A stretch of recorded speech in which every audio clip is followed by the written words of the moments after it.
जिसने चैनल को सब्सक्राइब नहीं किया, जल्दी से वो इस चैनल को सब्सक्राइब कर ले। 6 लड़कों की हवस को भगत कर में मरने वाली हो गई थी। जब 7वां लड़का अंदर आया तो होश उड़ गए, क्योंकि इसका तो मुझे मेरी मजबूरियों ने मार डाला था। मैं पीछे भी नहीं हट सकती थी। मुझे मेरे बाप की जिम्मेदारी दी गई थी जो मुझे ही पूरी करनी थी।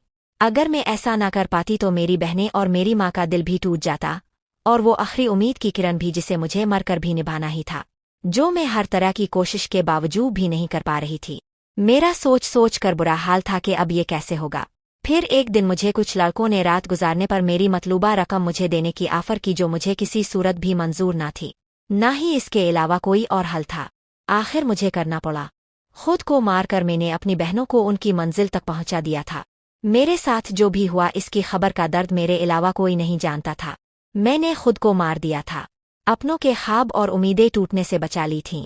बस इस वक्त में ही बाकी नहीं बची थी। इस तरह नोचा था उन लड़कों ने कि मैं आज भी दर्द महसूस करती हूँ और मेरी नींदें तक हराम हो गई थीं। लेकिन मर के भी कैसे जिया जाता है ये मैंने इसके बाद जाना। इस जालिम दुनिया में रहम नहीं है। आप मेरी कहानी सुनकर दर्द महसूस करेंगे। इस छठे लड़के की जब बारी आई तो इसकी मुझे देखकर चीखें निकल गईं। मेरी जिम्मेदारी और मेरे घर वालों की ख्वाहिशात मुझे इस मकाम तक ले आई थीं, जहां मैंने एक ही रात में 5-6 लड़कों के साथ रात गुजारने की हामी भर ली थी। आम हालात में तो किसी लड़की के लिए ऐसा सोचना भी मुमकिन नहीं, लेकिन मैं जिस जगह खड़ी थी वहां मुझे ये फैसला करने में ज्यादा वक्त नहीं लगा था। वो सब सेहतमंद और तंदुरुस्त नौजवान थे, जिनकी ताकत के आगे में कुछ भी नहीं थी। बिस्तर तक आने वाले दोनों नौजवानों ने ही लम्हों में ही मुझे काबू करके अपनी पूरी तरह हवस का निशाना बना दिया। ये पहली दफा था जब मैं किसी मर्द के लम्स से आशना हुई थी। दूसरे लड़के के निकलते ही तीसरा लड़का भी कमरे के अंदर चला आया। मैंने एक गहरी सांस खारिज की। मैं थोड़ा वक्त चाहती थी, लेकिन वो कहने लगा कि इतना वक्त नहीं है, बाहर इसके और भी दोस्त लाइन में बैठे हैं। इसकी बात सुनकर मेरी आंखों से आंसू बह निकले। वो फौरन ही मेरे पास चला आया और मेरी आंसुओं को नजरअंदाज करता अपनी शिद्दत मुझ पर बखेरने लगा। मेरे वजूद में बर्दाश्त की ताकत खत्म हो रही थी। मैं बार बार इसे खुद से दूर करने की कोशिश करती, लेकिन वो इतना ही मुझ पर हावी होने लगता। ऐसा लग रहा था जैसे इसे इस खेल में मजा आ रहा हो। मेरा धक्का देने पर भी वो पहले से ज्यादा जोश से मेरे करीब आया। इसलिए अब मैं इसे रोकने की गलती नहीं कर रही थी और खामोशी से खुद तर गुजरने वाली इस क़यामत को बर्दाश्त कर रही थी। 1 घंटे तक वो अपनी प्यास बुझाता रहा और जाते जाते इसने अपने दांतों के निशान मेरी गर्दन पर छोड़ दिए और कहने लगा कि अगर इसे दोबारा मौका मिला तो वो मेरे साथ जरूर वक्त गुजारेगा। इसके जाने के बाद मैंने एक निगाह अपने वजूद तर डाली तो मैं काम गई। जिस्म का कोई हिस्सा ऐसा नहीं था जहां निशान मौजूद ना हो। तीसरा नौजवान ने तो हद से ज्यादा मुझे जख्मी कर दिया था। जगह जगह इसके दांतों के निशान थे। मजीद 2 लड़कों ने भी 1-1 घंटा मुझे इसी तरह अपनी हवस का निशाना बनाए रखा। उन लोगों ने मुझ पर जरा भी रहम ना किया, और आता भी क्यों। उन्होंने एक बड़ी रकम के बदले मेरी एक रात खरीदी थी। वो तो अपना हिस्सा वसूल कर रहे थे और ये एक रात मेरी जिंदगी की सियातरीन रात बन गई थी। मेरा हाल ऐसा था कि मुझे कुछ होश नहीं आ रहा था। मैं खुद से करवट बदलने के काबिल भी नहीं रही थी।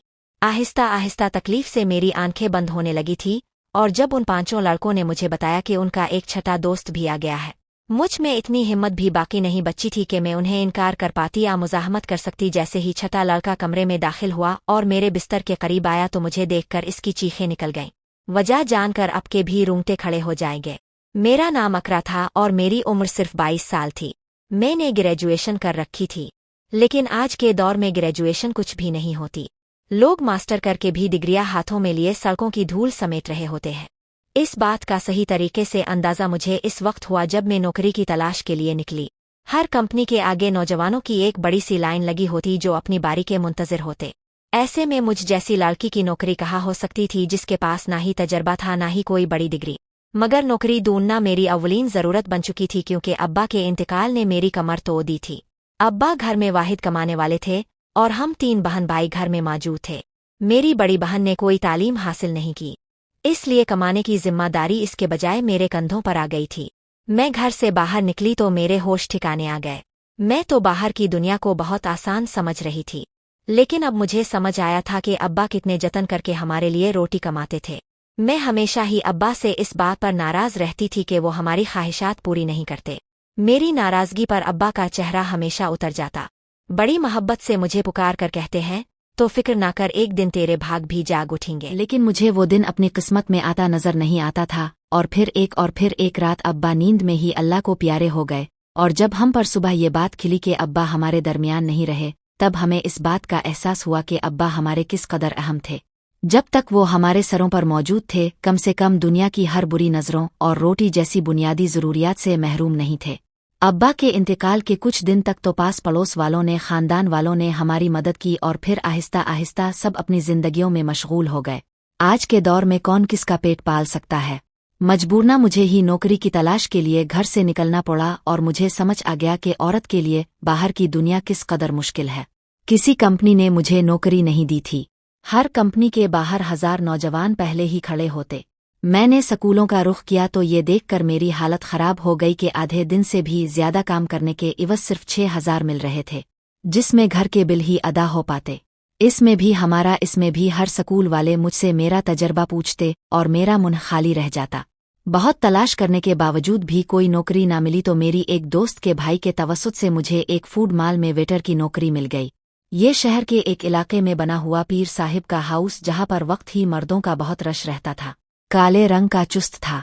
पेंट कोट मेरे हवाले कर दिया गया, जिस पर फूड मॉल का नाम लिखा हुआ था, और मुझे अगले दिन से ही नौकरी पर बुला लिया गया।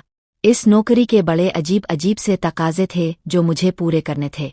उन्हें एक मॉडर्न सी लड़की वेटर के नाम पर चाहिए थी, जिसके छोटे छोटे बाल कंधों पर फैले हुए हों और वो बहुत सारा मेकअप करके डाइनिंग हॉल में खड़ी हो।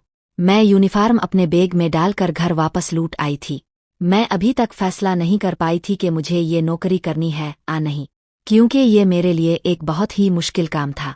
अब्बा की मौजूदगी में तो कभी बिला ज़रूरत घर से निकलने की नौबत भी पेश नहीं आई थी, और फूड मॉल में तो इतने सारे मर्दों के दरमियान इतना तंग सा लिबास पहनकर खड़ा होना मेरे लिए एक निहायत ही कठिन मरहला था। मगर भूख इंसान से सब कुछ करवा लेती है। मैं वहां से वापस घर आई तो मेरी माँ दरवाजे पर खड़ी परेशान मुझे देखकर उनकी आंखों में आंसू आने लगे। मैंने अम्मा से कहा कि इद्दत के दिनों में वो दरवाजे तक क्यों चली आई, तो अम्मा रोते हुए कहने लगे कि बेटा, बिजली के मीटर वाले आए थे और उन्होंने हमारी बिजली काट दी है। अम्मा की बात सुनकर मेरा दिल धक सा बैठ गया। गर्मी जोरों पर थी और ऐसे में बिजली के बगैर गुजारा करना बहुत ही मुश्किल था। पिछले 2 महीने से हम अदा नहीं कर पाए थे और शायद इसीलिए हमारी बिजली काट दी गई थी। अम्मा के आंसू ने मेरे लिए फैसले को बहुत आसान कर दिया था।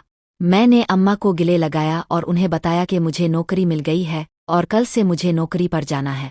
अम्मा ने मेरे सर पर हाथ रखकर कहा कि अब तुम ही मेरा बासु हो और तुम्हें ही अपनी दोनों बहनों की शादियां भी करनी है। अम्मा ने एक भारी जिम्मेदारी मेरे कंधे पर डाल दी और मैं सोच रही थी कि मैं ये जिम्मेदारी कैसे निभाऊंगी, लेकिन मुझे ही ये फर्ज निभाना था। अम्मा पूछ रही थीं कि मुझे नौकरी कहाँ मिली है, लेकिन मैं उन्हें बताना नहीं चाहती थी कि मुझे कहाँ नौकरी मिली है। इसलिए मैंने अम्मा से कह दिया कि एक बड़ी सी कंपनी में एक छोटी सी नौकरी मिल गई है। मेरी नौकरी का वक्त दोपहर 3 बजे से रात के 11 बजे तक है, और ये बात मैंने बड़ी मुश्किल से अम्मा को बताई थी। मेरी नौकरी का वक्त जानकर अम्मा हैरत से मेरी तरफ देखने लगे। ये कौन सी कंपनी है जहां दोपहर के 3 बजे बुलाया गया है? मैंने झूठ कह दिया कि एक मल्टीनेशनल कंपनी है जो 24 घंटे चलती है। इस वक्त हमें पैसों की इतनी ज़रूरत थी कि अम्मा ने मस्जिद सवालात करने के बजाय मुझे तरक्की की दुआ दी और अगली दोपहर 2 बजे ही फूड मॉल के लिए मैं रवाना हो गई। मुझे क्या खबर थी कि यहाँ से मेरी किस्मत मुझे कहाँ ले जाने वाली है। मैंने अपना यूनिफॉर्म फूड मॉल में आकर तब्दील किया। मैनेजर ने मुझे फूड मॉल के दरवाजे के करीब ही खड़ा कर दिया और कहने लगा कि आज तुम्हारा पहला दिन है, इसलिए तुम हर आते जाते को अदब से वेलकम करोगी, और साथ ही मुझे डांट कर कहा कि ये कैसे मुंह उठाकर आ गई हो, जाओ पहले मेकअप करो। मैनेजर की बात सुनकर मैं शर्मिंदा हो गई क्योंकि मेरे पास मेकअप नहीं था। वहां मौजूद एक दूसरी लड़की से मेकअप से मेरी गहरी सुर्खी लगाई। वो बड़ी तेजी से मेरे चेहरे पर अपना हाथ चला रही थी, और इसके बाद जब मैंने आईने में खुद को देखा तो मैं हैरान रह गई। मुझे मालूम था कि मैं खूबसूरत हूं और मेरा रंग भी साफ है, लेकिन थोड़े से मेकअप के बाद ही मैं पूरी तरह निखर गई थी। मैं खुद को आईने में देख रही थी। जब वो लड़की कहने लगी कि ये लोग खूबसूरती देखकर ही तो यहाँ रखते हैं, वरना काम करने के तो बहुत से लोग मिल जाते हैं, जान गई थी ये नौकरी मुझे मेरी काबिलियत की वजह से नहीं बल्कि खूबसूरती की वजह से मिली थी। नौकरी का ये पहला दिन मेरे लिए बहुत ही भारी था। मैं 3 बजे से दरवाजे पर खड़ी आने जाने वाले मर्दों और औरतों को वेलकम कर रही थी। यहाँ औरतों की तादाद कम ही आती थी, ज्यादातर मर्द ही आ रहे थे।